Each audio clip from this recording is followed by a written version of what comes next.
So this game is a little bit late to the party, a little bit off season, and that game is Autumn in the City. It's a horror game, and the developer of this game actually reached out to me and asked for me to cover this game. The initial message was right on time for the spooky season. I just didn't see it. Until much later. So I'm really excited to try this out, even though it's a little bit off season, but we shall give it a go.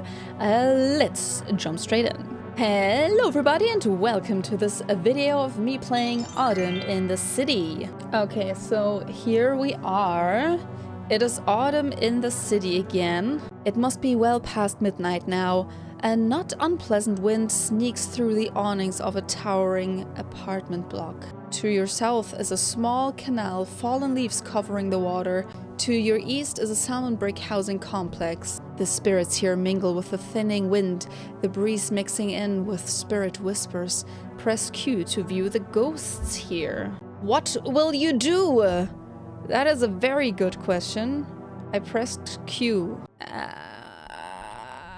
What if I press Q again? It's normal.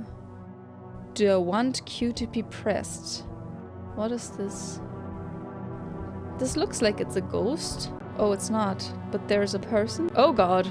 We want to see the ghosties. Right. So, a young-looking man, weathered by the Aratalian fall, nods at you with sunken eyes dug out of an older man's skull. Okay. In some nicer Aratal, the young man's sitting at a cafe impatiently waiting for a date who's at the wrong cafe and won't make it, sorry.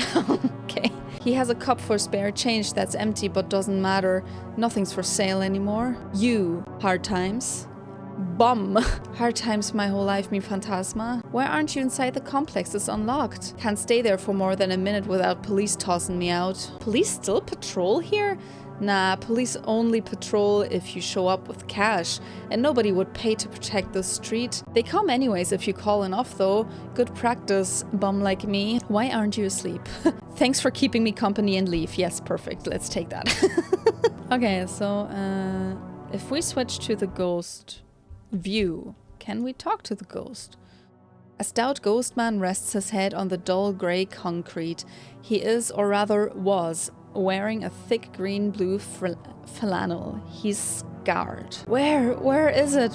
Where is it? And that's all Ghostman has to say. So we can't interact with this ball? No, the entrance to a canal that snakes through a few blocks, completely man-made, of course. The gate is torn completely off. When the city had anything close to a tourism industry, you remember, hopefully mayors would campaign on ridiculous projects that would draw incredulous and poor families who wanted to see something incredible on a budget. Aratal, the 8.5 wonder of the world, in the winter, of course, it would freeze over and preserve all the red and golden leaves. It was like skating over lava. But so we can't do anything. What if we switch to ghost mode?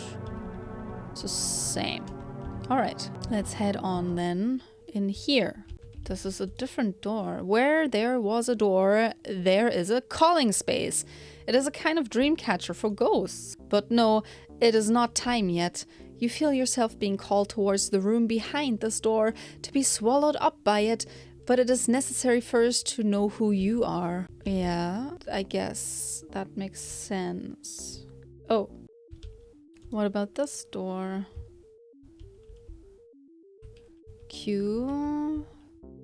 Oh, okay, here I can't use Q. That's interesting. What is this? Hung by a sturdy noose is your lifeless body. What? My body? Oh no. You are a younger man with laugh lines across your bluish-white face. There is a small postcard underneath your feet. It has a little palm tree and it smells a little like artificial grape. Oh my god. Many parts of it are scraped out and started over. The postcard. My name is Andrew Trelafar. I'm not sure how I am 29 years old. I work, or I suppose I worked, as a security councilman for the French government. I worked there no longer. I quit 2 weeks ago. It is human nature to see a dead body and to feel sympathy for it. I implore you not to. The idea was to drop it on one of the areas the rioters had occupied. We didn't understand that there was no occupation of some external force. A rioter, civilian, they were all the people. I was the tiebreaker.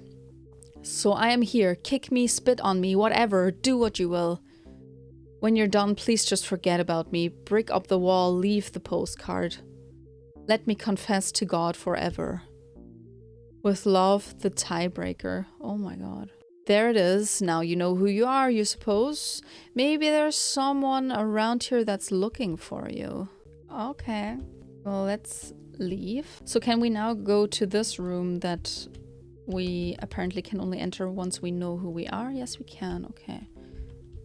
And what's this? A distended woman careens over a small table. She folds over herself like taffy. Oh my... What is this game? Not gonna lie, this would have been perfect to cover over spooky season. I'm not prepared for stuff like that anymore. Her breath reeks of cogs and glass. If you get up close, you can see a whole factory in her mouth. What? The woman speaks in a begrudging murmur. Who's there? I'll get ya, the old... Who's there? She looks up at me. Oh, it's you. And the woman promptly passes out again. Oh, so she's not unalive. She's just passed out. Aha. Okay. Or is she? Because clearly I had about... So... Okay, this has several layers, I see. Two girls, one college-aged with dirty blonde hair, a brown petticoat over a frilly white shirt, and the other a teenager, half-starved, same face as the woman in the other room. They are surrounded by dimming candles in a hastily drawn red circle. One of them is holding a thick burgundy book that's been around forever. She has to hold it a little diagonally or it'll fall apart. Its pages are brown, dog-eared. She's been crying. They don't seem to notice you. Autumn, just get up and walk away, please. No, Mela, there's nothing left out there. You went to college, Autumn. There's loads, yeah, for marketing. Can't machine a piston with that, can't you? Then buy your way out of this shithole. You want a young woman to walk, what, 60 miles? We literally know people with cars. No, we don't. We don't know people who'd want to drive us through police territory. Look, you're missing the point. The degree doesn't matter, Mela. I'm on, how you say, like, when a house is built wrong, bad foundations. If you bring up your job again, there's blood on my hands, Mela. I'm sorry. I keep bringing it up. Mela motions to get up. Look, no, I can't do this. Wait, look. This is just a stupid thing, okay? It's just to make me feel a little better, okay? We can't get through this. Then I'll look into a car or something and try to get out of here. You just have to do this little thing for me, okay? And then it'll be all over. Fuck, fine. Let's run through this again. Okay. Mela gingerly opens up a page of the burgundy book and starts reading. Spirits, hear my wayward call. Spirits, hear my wayward call. I would like to draw upon the mana in the room. I would like to draw up the mana in the room and draw the memory of Andrew Trelafar into the body of Autumn Yilning, into my body, and then a horrible sinking feeling and a flashing light, and you enter the body of Autumn, you possess her. Autumn? Autumn, are you okay? Me as Autumn? Why did you summon me? Come on, Autumn, that's not funny. I'm afraid I'm not joking. My name is Andrew Trelafar. I am one of the security councilmen responsible for dropping a thing on the suburbs of France. You speak unsettlingly through Autumn's voice. Why did you summon me? Mela stutters. I summoned you in order to destroy your spirit. I want to exorcise you out of our town. And you believe this will... I think it'll make us all maybe more hopeful, I don't know. The spectre haunting France. And what, you want to unalive Autumn? No, this was all Autumn's idea. Mostly, I guess. I told her jokingly about the stupid book I was reading. Mela gestures vaguely to the burgundy book. It was a book of old rituals, whatever the hell they are. Rituals that speak of mana and ghosts. Mana. No, this isn't Isn't it interesting? Mana everywhere, coagulating in attic corners and in memories. It's a nice idea. The book makes it seem like magic is precisely where the world is most mundane. It's a nice idea. And you believe in it. Autumn did. God, and Autumn's a different story. Okay. Your mother is awful, huh? Yes, please take that. Mela chuckles quietly. Yeah, I guess, I don't know. That bum outside said she screams at you. Yeah, well, come on, don't defend her. I'm sorry, Mr. Andrew, but I get it. Even before Dad died, he was so high-strung. She juggled everything. Like an infinite set of objects. Doesn't mean she can't drink herself half to unalivement. Yeah, well, she dropped it. She dropped the infinite set, and it's been crashing down forever. Tell me about yourself. Sure, I guess. I'll start with who I was before the blast. 2 different people? Maybe. Different enough situations to do it. If there were any situation to do it, yeah. My teachers always said I was all bubbly and stuff, but I had trouble sitting still. And I was studying broadly to work in the finance sector. I wanted to watch the money flow in and out of bodies. Okay, but there's no bodies anymore. Yeah, no money.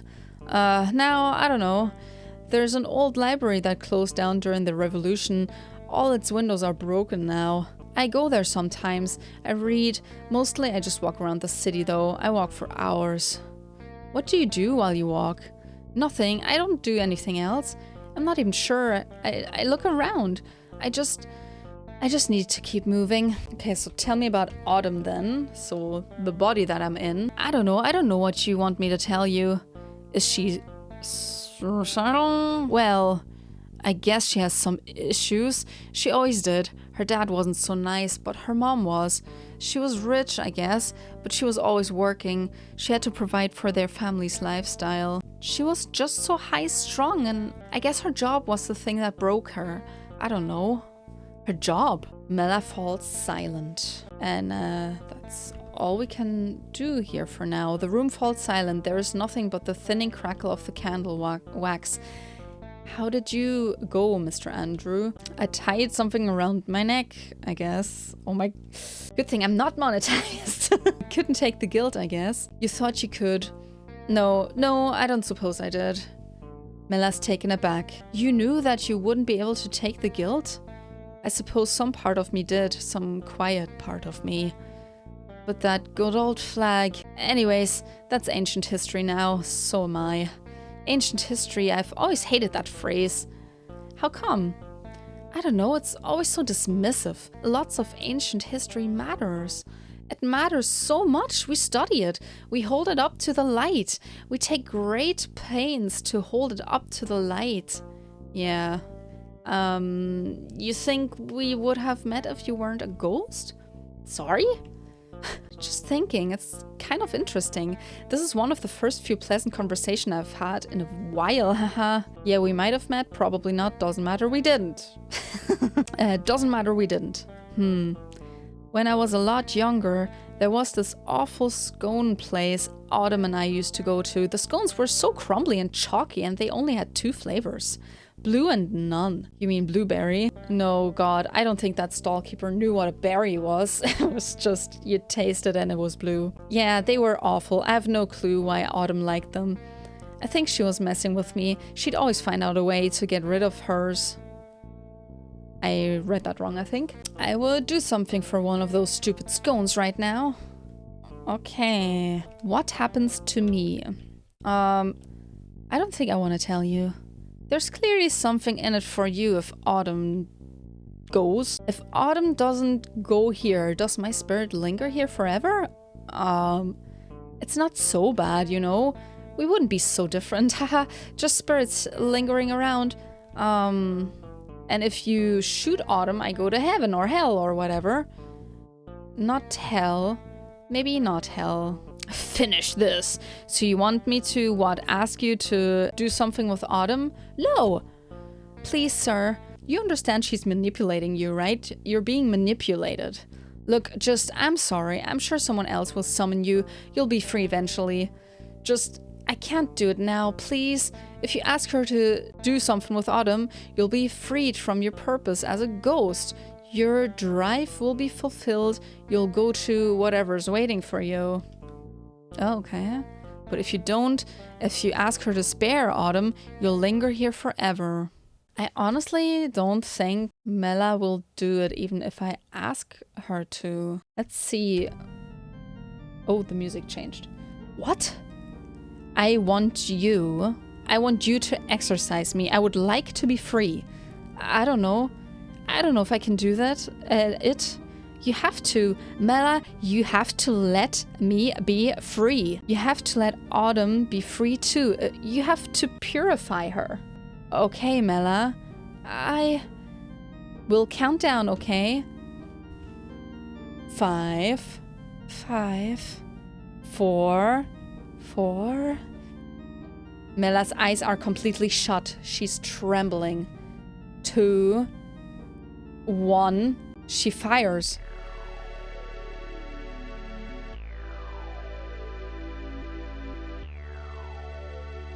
She did fire! Someone has written disarm in chalk in the street outside your apartment. The rain is washing it away. This is a mean-spirited game. It's a mean-spirited game of mine. It's mean-spirited to the audience and to its little characters and to little Autumn and Mela and to the man who just called a bum and so on. It's a mean game. Maybe I'd say life is mean and that this game is true to life. That doesn't seem right though. And as I return to the real world, after some false resolution in the game world, I'm left to fester in the contradictions of real life. A game that was just real life wouldn't be a game at all. It would just be another part of real life. I moved in 3rd grade and those memories are almost obliterated. They're almost gone. So all I remember is salmon concrete and some idyllic image of a forest near my apartment and a man's strangely built house and so on. They're a friend I forgot to say bye to. They're a stove I forgot to turn off. Leave the postcard. The memories are being obliterated. They're slipping away. The remaining memories are like the ghosts in this game. They are drives towards purposes that no longer exist. I looked for that friend everywhere, you know. I still do. A few years ago, I campaigned for this awful political candidate, a really awful one. He was no good. I went door to door. That was fun. I got to peer briefly into people's homes, walk around these dead, rich suburban biospheres. They were indeed like biospheres. They were completely controlled environments. We were the only intruders. We were like foreign parasites. We were like rifts in their mundane. An empty schoolyard where we first met, the 2nd floor of an apartment complex. These places are being obliterated too. Let me tell you about a bad habit that I have. I make everything, every story I write about the thing. It is simply because a thing has a high amount of symbolic potency. Why? A thing has the weight of the world behind it. This arm is being washed off the concrete. The rift is closing. Hard times my whole life.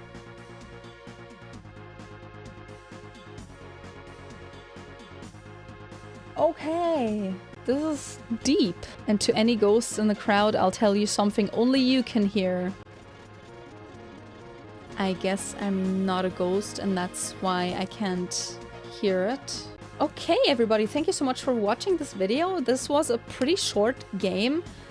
Very deep and very dark with slight humorous sprinkles here and there. This was a lot deeper than I thought it would be. So thank you so much for watching this video. Make sure to like this video, subscribe to the channel. Check out the link in the description. It leads to this game. I'll see you in the next video. Bye!